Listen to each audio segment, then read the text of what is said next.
Welcome to the Zandbergen Report, where wealth strategies and investment wisdom collide, featuring your distinguished host and certified financial planner, Bart Zandbergen.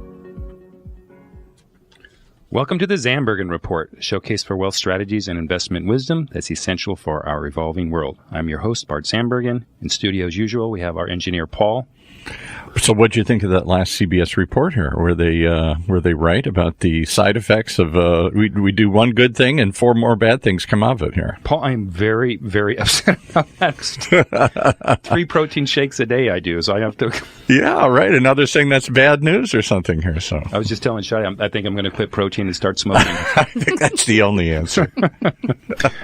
Well, with that said, I'm so thrilled to have my next guest in studio today, Shadi Pourkashef, who is the founder of Ability Awareness Project. It's a Laguna Beach nonprofit that provides anti-bullying prevention education. Shadi, welcome to the show. Thank you for having me. Of course. I can't wait to get into this, but what's, and Paul, you may or may not know this, I don't think we've spoken about this, but what's really near and dear to my heart about this, and so much so that I'm going to be working with Shadi, and in September we're going to do kind of my first sponsored charity event around this, is that bullying has become such a big and drastic and tragic thing in our society. And, you know, some people who you would think of that may never, ever have, you would never think in a million years this person would have been bullied. And I'm one. And most people have a hard time understanding that or thinking that. But, and so I'm so happy to be part of this and building awareness and more than anything, helping to build prevention. We feel so lucky. Well, I'm so happy to work with you. But you have such a great bio that I'm just actually going to read it because I don't want to leave anything out. And so in addition to the Ability Awareness Project, you help with the kindness programs for children, parents, and educators at schools and also for seniors at senior centers. Ability Awareness Project was the 2018 recipient of the Best Education Center in Best of Laguna Beach, as well as the 2018 One OC Champion of Changemakers, and won first place at the Patriots Day Parade with a song that you composed, which we need to hear, about a conversation between a child being bullied and her consoling mother. I'm sure that's a beautiful song. Shadi is also an official founding member of the World Kindness USA and the Goodwill Ambassador of World Kindness for the City of Laguna Beach, a partner with the Charter for Compassion, a collaborator with the Kindness Evolution, a racktivist. You're going to have to give us a definition of that. And I know where it comes from. With the Random Acts of Kindness, one of the 30 nations' kindness leaders, and voted the best activist of Laguna Beach. Her programs focus on teaching non-judgment, empathy, friendship, compassion, tolerance, and inclusion through thoughts, words, and acts of kindness to lead our generation towards greater social interconnection along a humanistic path. Shadi is the mother of a son who is a junior high and high school. And additionally, she is a film composer, or as a film composer, she has composed music for 6 feature films, 2 short films, 5 title theme songs, and dozens of works of children's music, meditation, TV shows, movie trailers, commercials. She is currently working on a musical about King David. And finally, Shadi is a private piano teacher, enjoys yoga, swimming, beach walks, art walks, and near and dear to my heart, gelato. Oh, yes. Bring on the gelato. Shadi, welcome to the show. Thank you for having me. Thank you. It's great to be here. Of course. I think a great opening question is just what inspired you to get involved and start this organization? Yes. My son was diagnosed with autism at the age of 4. And after getting a whole bunch of help for him to overcome his challenges, he was able to mainstream in 3rd grade.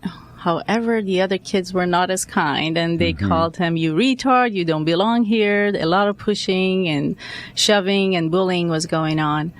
And I was trying to find a way to help him. And I realized this is an epidemic in our culture that I need to address. I became the CAC, which is a Community Advisory Committee, a board member with the Capistrano Unified School District. And they had these programs, and we still do that, that teach tolerance and understanding, compassion towards kids with special needs. Any kid that has maybe dyslexia, autism, sensory issues, ADD, ADHD. And although these programs are wonderful, they don't address bullying head on directly. And we see the kids that, they go through mazes blindfolded and they say, oh, it's so difficult to be blind, and go throughout the day. But then they see the blind kid at school and they go pull his hair and run away and laugh. They don't put the two together. There are some kids that do, but not generally. Not the majority. Not the majority. And there's so much that we need to talk about and to teach our kids, tolerance and understanding and unity and friendship. Unfortunately, these are being lost right now with the cell phones and the selfies, and it's all about me, and friendship is completely being lost. So that's basically what we teach. That's why we teach what we teach. Because I think it's an epidemic and it's getting out of control, and we all need to make sure that children understand that every individual has something to contribute to our collective humanity, and have respect and compassion, empathy, kindness. Those are so important. Yeah, for sure. And I imagine that, do you see a difference in like the age bands? I mean, from what I remember, bullying starts pretty young and can go through elementary school, junior high, high school. I mean, I think there's different degrees, and I guess it maybe more harsh or more sophisticated at some point, especially now with technology. I think the bullying, it's beyond physical. It can be emotionally and intellectually bullying. What do you think about that? So there's 6 types of bullying, and the verbal harassment bullying is the generalized one that happens at every age, and from kindergartners even, you could see that happening all the way to high school, college, and adulthood. Cyberbullying starts and gets worse around 3rd grade now, because the 2nd graders are on social media, which is a shocker to me. That in last presentations that I've been around, I always ask kids, how many of you have cell phones and social media? 2nd graders, 1st graders, 80%. Oh, yes, we have our own cell phone. And so cyberbullying is happening. About 1 out of every 3 children get cyberbullied. Verbal bullying, verbal harassment, of course, it's number 1. But physical bullying starts around 4th, 5th grade. It escalates in middle school and gets a little bit calmer during high school. But high school, something else that happens is the social alienation kicks in, and kids are basically left out of these groups and cliques. And if you are not one of them, you're just left out alone. Yeah. And that's a form of bullying too, right? Social isolation it is as well. Do you want to cover the other? Is there 2 left? There is cyberbullying, there is physical bullying, there is indirect bullying, which is saying gossip and exaggerated stories about someone. There is social alienation we talked about. There's another one that is called intimidation bullying. You could definitely do that. Just go to someone and say, I'm bigger than you and I'm better than you, and you do as I say. And a lot of kids do take advantage of their big physique, or, they just feel that they're better than other kids and put pressure on them to do what they want them to do. And that's probably more in the older classes, I would think, right? The intimidation, or does it start young as well? No, it starts young as well. I had a parent reach out to me. I won't say the name of the school, but her kid was a 3rd grader, and he was crying every day to his mom that this kid comes to me and say, you do what I told you to do. And he doesn't remember what it is that he told him to do. He said he never told me anything. He just every day comes to me and says, you do as I said. And he's just fearful. This kid was just fearful to go to school. Unfortunately, that was not a good situation, because the principal was also a bully. I went to talk with them. And it's some of the situation is not changed at schools. The schools are not addressing it properly either. That's why we have presentations for educators as well, because if the kid is going to an adult and the adult doesn't know what to do or doesn't do the right thing, then they lose hope. That's why suicide is so high. Yeah, and I want to get back to the suicide, but I also think, and I just remember with my older kids, when then there was, a situation or two, and then going to the parents, and then the parents either kind of one of three, either they, okay, we'll take care of it, I'm so sorry. 2, denial, there's no way my kid did that. Or 3, don't really care. I mean, do you see that? Or is any? Oh, yes. Yeah. Any of those is definitely a possibility. And, but the worst thing that I see right now is that the parents are not setting good examples, and children learn by example, right? They watch you. You can't be going off at your friend on the phone. Yeah. I can't believe Sarah bought that purse, and, she didn't even have the money, and she knew I wanted that purse, and tell your kid, oh yeah, be nice to your friends, honey. Have fun at your friend's house. Yeah. I mean, they see what you're saying and how you react, and that is how they learn how to behave and be around other people. And if you're not careful, you could teach the wrong thing very easily. I think that's eventually I'm going to get to what's your ultimate lesson learned. But if this isn't it, this is a big one. It's lead by example. You have to lead by example for parents. Yeah.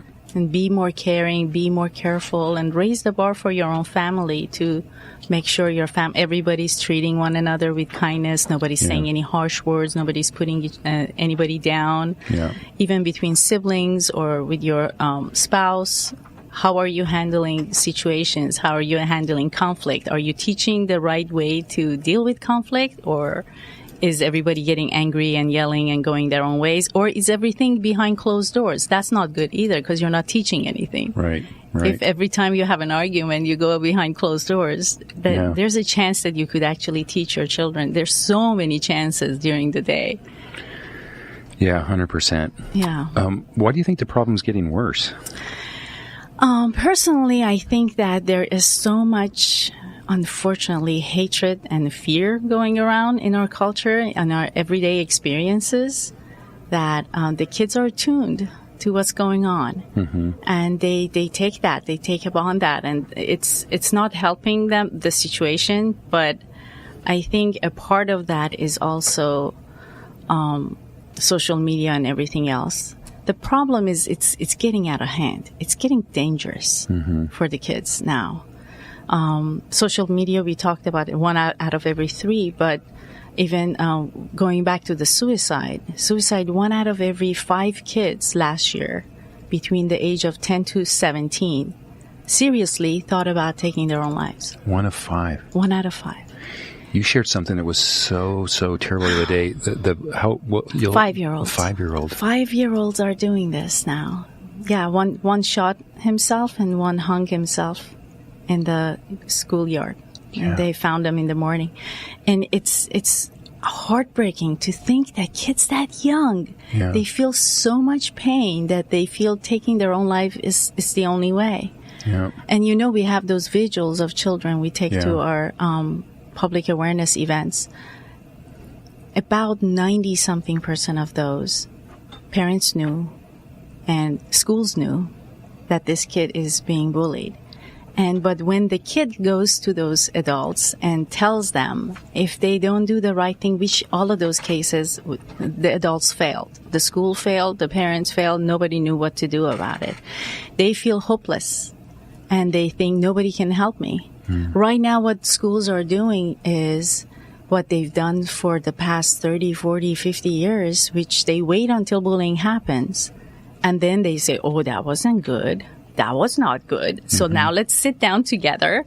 Most of them bring the kids together. The abuser and the abused have to sit in front of each other, apologize, and as if, they can work things out together. And that is not the way. The studies show that makes bullying be way worse, like 10 times worse. And from my personal experience, the same thing happened with my child, and I had to change districts and schools completely to save him. But that's one other reason. And then the school shootings. Yeah. Last 2017, we had 43, which if you think about it, there's only 180 days in school. Yeah. That's 1 every 4 days, a school shooting. But last year, it rose up to 93. Really? 93. So 1 every 2 days? It's in the past 20 years that they have data from. This has never ever happened before. So every other day, every other day and more plus, there's a shooting, and we have to see the reality. Every kid right now, 1 out of 6 kids go to school with a weapon. And a weapon could be a knife. It could be anything, but they're using it. You know, it's actually lower than 10 years ago. It used to be much higher. Yeah. But kids are using it now.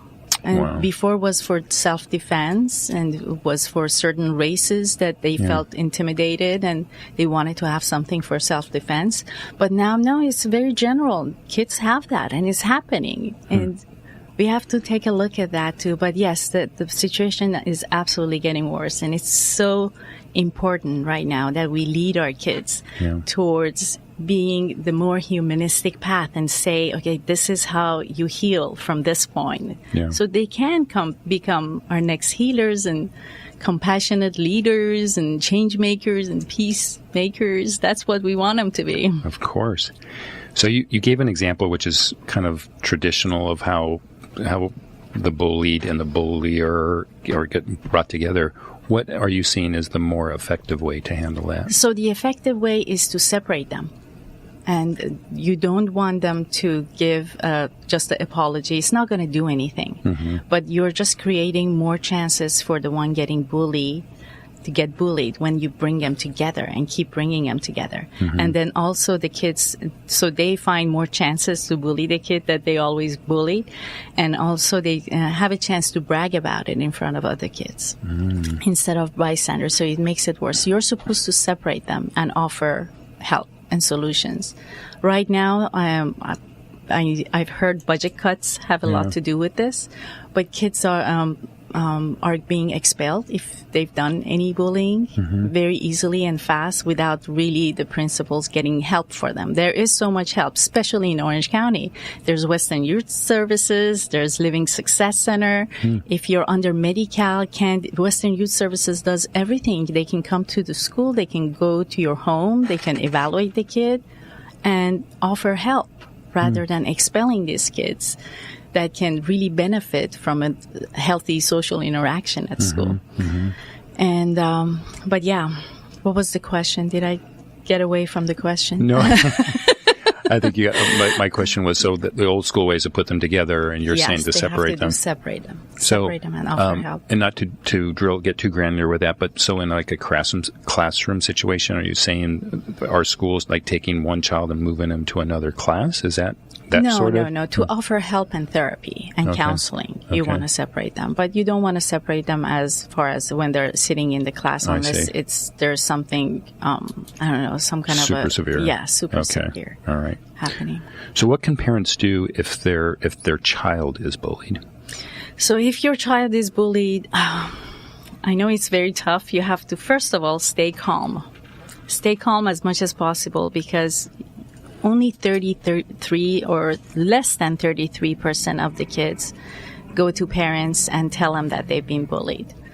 Because, maybe they feel like they're going to get blamed for it. Maybe they feel not comfortable enough. Maybe they're going to get judged by parents the wrong way. So when they do come to you, you want to praise them for coming to you and make sure you provide a safe environment for them to come to you and speak to you without judging them, without putting the pressure to give you anything, or with anger or disappointment. You have to always stay calm and positive.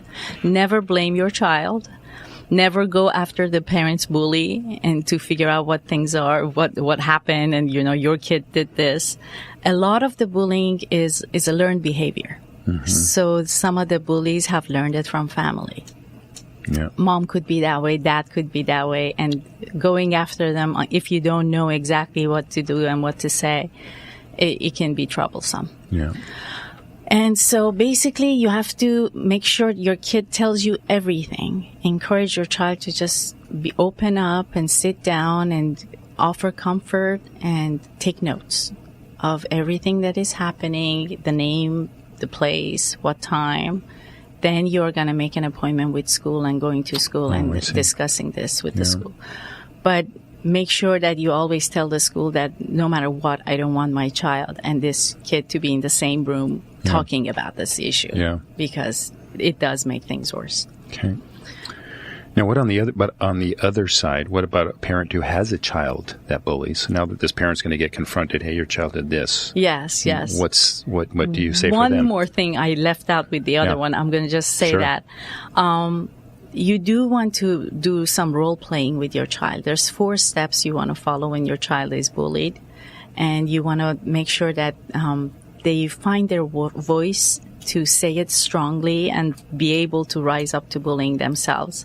Number one is you have to ignore the bully and walk away. And 80% of the time, if you ignore the bully and walk away, bullying stops. What do you think that is? Why? Why is that? Because the bully's not getting any satisfaction out of it. Exactly. Yeah. So that works very good. Yeah. If the bully's not getting a rise out of you, they go, oh, you're no fun to pick on. Yeah. The second thing is, let's say that doesn't stop and the bully comes after you and keeps bugging you. You do need to turn around, look him in the face and say, stop, knock it off, leave me alone. But you want to say it, I practice with the kids with putting their hands like this and say stop, because you do want to mean it. You can't say, oh, stop. That you want to really mean it. Yeah. Practice in front of a mirror. And then also we tell them to go to a crowded place. Most kids think, oh, if I go hide in the bathroom, maybe the bullies can't find me. And a lot of incidents has happened in the bathrooms. So you want to stay where there's other people. If you don't have a friend, make sure you're having lunch where there's lots of people and hopefully teachers too. And then the last thing we say is to talk to an adult. Okay. So if your child is the bully, yes, that makes things a little bit more complicated. And again, with the same thing with the one, if your child is being bullied, you want to stay calm. You want to stay calm because there's so much work to do. This is a wake-up call. This is a wake-up call that your child needs help. So when you usually get a call from school, your child was involved in this bullying act, you want to listen to everything. Don't get offensive. Don't yell and scream. Listen, take notes, and make sure that you reassure them that you're going to talk to your child. Then you are going to talk to your child and make sure, again, the same thing. You listen, don't judge. Don't judge about, let's hear his or her side of the story and see what they explain. But let them know that bullying is not okay with you. And you have to go to school and you support what the school is offering and whatever the punishment would be. And you do want to have punishment, but you don't want to be too harsh. I heard about this father who, his child was bullying someone on the bus. I don't know if you saw it on YouTube. No. He made her walk to school every day. He said, okay, fine, you're not going to be on the bus. You got kicked out of the bus. He would follow her, but he would put these videos on YouTube. Oh, that's humiliating. It's humiliating. Yeah, you don't want to do anything like that. I mean, the way you want to parent is fine. Yeah. And a lot of parents were saying, oh, yes, do this. But for the child, I have a visual of another child who sent some semi-nude pictures to her boyfriend. Dad found out. And she had this long, beautiful hair. He sat her on a chair with the camera, and he started cutting off her hair, saying, I'm going to do this as punishment because you did this and this was wrong. Was it worth it? Was it worth it? And she's crying and she's crying. Day after, she's on a bridge. She just takes the car right off the bridge and she kills herself. And we don't want to be too harsh. I'm so sorry. This is why I need music. Music saves me. I know this is so dark and so sad. But you don't want to be too harsh as far as how you punish your kids. Yeah. If they have done cyberbullying, take away the phone. That's okay for a couple of days. Yeah. And, you do want to monitor how much they're on the phone. But basically, this is a wake-up call. So evaluate the situation. What could be some of the reasons your child is acting out? Could it be because they're going through something new? Maybe they feel they have low self-esteem and bullying makes them feel important. Maybe there's some kind of a divorce or something else is happening. Or maybe they just haven't found the right, healthy way to deal with anger and frustration. And this is how they're doing it. Either way, there's so much help. Get help and look at it as an opportunity to make sure you help your child become all they're supposed to be. Are there any statistics, I don't know if you would know this, but that for the bullier that's kind of left unattended or unaddressed, that they end up becoming worse and or in jail or something like that? Is there statistics or odds on that? There is. I'm trying to see if I can find it here, but I know that it continues on, and the empathy level, unfortunately, as you age, it grows higher. You have less and less empathy. If the bully continues to bully, so it's just like snowballs. Snowballs and no more empathy, and then it turns into sexual harassment, domestic violence. It has other names as an adult. I have another statistic which I can't find it right now, but about by the age they're 30 years old, about some high percentage, like 80% of them, are detained about 4 times. Wow. And they can't hang on to relationships. And they become abusers of their family and their children as well. I know we're running out of time, but I will say that there is, and we've talked about this before, there is the other side. There is the abuser or the bullier who then goes through a period of maybe acknowledging what they did, right? And then having to deal with that. Yes. And my own personal experience, and we'll certainly get to that when we do our thing. And I've told you about this, but I ran into one of my bulliers at a retail store, and as he approached me, I still had, even as an adult, 30 years later, I had this terrible feeling come through me. And as he came up to me, he put out his hand, shook my hand, and gave me a big hug, and just said, "I'm really sorry." And so I don't know. I didn't really push it. I accepted it, of course, because that's, just how I am. But I just wonder, how long he's been dealing with that and what he had to cope with. Yes. So there's so many different angles to this, I think. Unfortunately, there's not that many cases of what you experienced. So this I'm is sure it's wonderful. a minority, but yes, it's wonderful that you did. Yeah. That he came out, and it's been bothering him for so long, and he was happy to see you, so he had a chance to apologize. Yeah. I'm glad. And I don't think glad. And I don't think, and I don't think it's appropriate to say the name, but there is a very, very famous person, right? Probably one of the most famous actors, used to be a singer, who apparently was not a very good kid and has come back and gone back to the schools and the teachers and given money, and not everyone has accepted his apology, but he certainly seems sincere. That's wonderful. Yeah. That is wonderful to see. Well, Shadi, I know we're out of time, so I just want to say what a pleasure it's been having you in studio today. We've had so many conversations, and I can't wait to continue to work with you on this. Absolutely. Thank you for having me. Sure. And I do have the honor of asking, as I said in the beginning, what I call my final thought question. Oh, yes. Which is, what is your ultimate lesson learned through your process of the kindness and bullying awareness? My ultimate lesson is, I know we could be better. We know about the benefits of kindness for everyone, for the ones doing the kind act, the ones receiving it, and it helps the bystanders as well. So there is hope, and I know we can do it.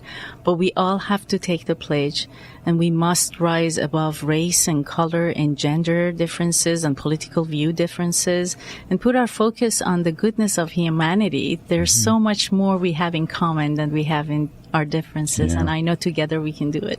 That's so true, so great. How can people either reach you, support you, help you? What's the best contact info? We need a lot of help, so please do reach out. Our website is kindandsafeschools.org.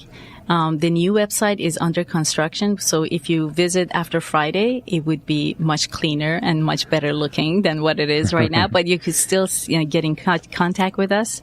Either you could email me at Shadi, Shadi, at kindandsafeschools.org, and our phone number is 949-415-4096. And please do reach out if you have any help or passion for this cause. We would love to have you on That's board. so great, and I encourage everyone to do just that. Thank you. So thanks everyone who has tuned in today. We look forward to being back in the studio next week. Cheers. Tune in next week for the latest edition of the Zandbergen Report, Tuesdays at 2 p.m. Catch up on our recent shows by visiting bartzandbergen.podbean.com. The Zandbergen Report is also available on iTunes, iHeartRadio, and Spotify. Interested in being a featured guest on our show or have a question you'd like to hear us answer? Email podcast@bartzandbergen.com. Bart A. Zandbergen, CFP, and Letitia Burbaum, AIF, are registered investment advisors with Optivest Inc. and registered representatives with Gramercy Securities Inc., member FINRA and SIPC. Investment advisory services are offered by Optivest Inc. under SEC registration.